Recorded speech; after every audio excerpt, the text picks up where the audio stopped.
nós vamos seguir falando agora sobre a luxúria, né, dentro dessa dinâmica dos 7 pecados capitais. A luxúria é esse exagero na busca de prazer, né, no campo da sexualidade. E a pessoa que às vezes entra nessa dinâmica, ela tem uma necessidade de se sentir amada, reconhecida. Ela se sente às vezes com falta de prestígio. A polaridade é exatamente essa, é a questão de autoestima associada à virilidade. E a virilidade que se cumpre no campo sexual. Então, a crença da pessoa é que ela precisa se sentir viril. E muitas vezes a luxúria é um mecanismo que ela encontra de compensar sua frustração em não ser viril em outras áreas, né? O luxurioso ou a luxuriosa, nesse sentido, acabam desenvolvendo conhecimentos aprofundados no campo de sexualidade, do Oriente, do Ocidente, no caso, por exemplo, a Kama Sutra, né? E aí se tornam hábeis criaturas em obter prazer e dar prazer.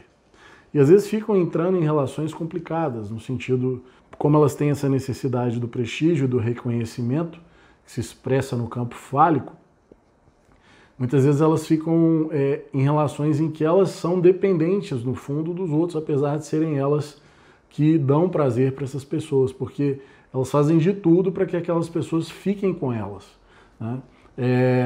Porque elas se sentem reconhecidas, né? E aí, o que a gente vai vendo?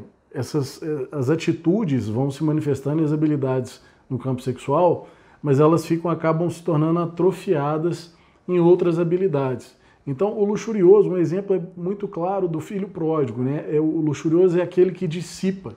São pessoas que, em geral, são desorganizadas no campo do ponto de vista financeiro, social, porque elas têm uma dificuldade muito grande, que é de adiar a gratificação.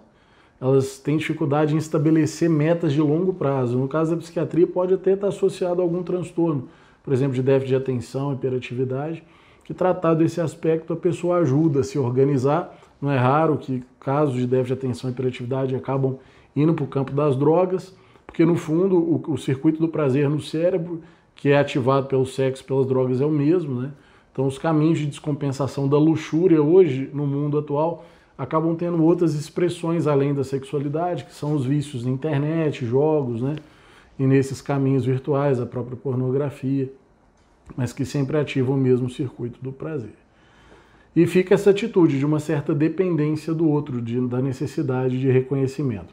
Quando olhamos para outros pecados, né, chamados pecados capitais, outros vícios aí da alma nesse aspecto, ela se aproxima da gula, só que a gula, ela busca o prazer com uma dinâmica diferente, ela busca o prazer muitas vezes para compensar uma carência, uma frustração mais associada à carência afetiva, em que o alimento surge como algo que vai compensar, às vezes, uma falta de amor que ela acha que recebeu do pai e da mãe. E aí, nesse sentido, na gula a gente vai falar num outro momento. Mas no caso da luxúria, o sujeito, então, ele precisa olhar para a sua virilidade e ver onde que ele pode, a partir de obras, ser viril também, não só no campo da sexualidade. Então, obras, né, em que ele possa estar sendo alguém que ajude a desenvolver o campo da ciência, o campo da religiosidade, o campo das artes, da filosofia, da política, onde possa ser prestigiado pela obra que ele entrega, pelo prazer, pelo entretenimento, né, que ele consegue entregar para a sociedade, gerando prazer e tendo prazer por ser reconhecido, mas não apenas na dinâmica do relacionamento sexual, né? O problema com as drogas vai mais longe, né? A gente tem outros podcasts, outros vídeos e áudios que a gente fala sobre isso, porque muitas vezes a relação com a droga ela vai se tornando unilateral, porque a droga não é um indivíduo, né? Então fica ali essa dinâmica adoecida na relação exatamente com as pessoas que vão comercializar a droga para aquela pessoa poder consumir, né? E a saída, então, como a gente disse, é encontrar essas outras formas de prazer. No polo oposto do luxurioso, né, da luxúria, está a avareza. Ou seja, é aquela pessoa que começa a ter dificuldade, às vezes, de lidar com o prazer.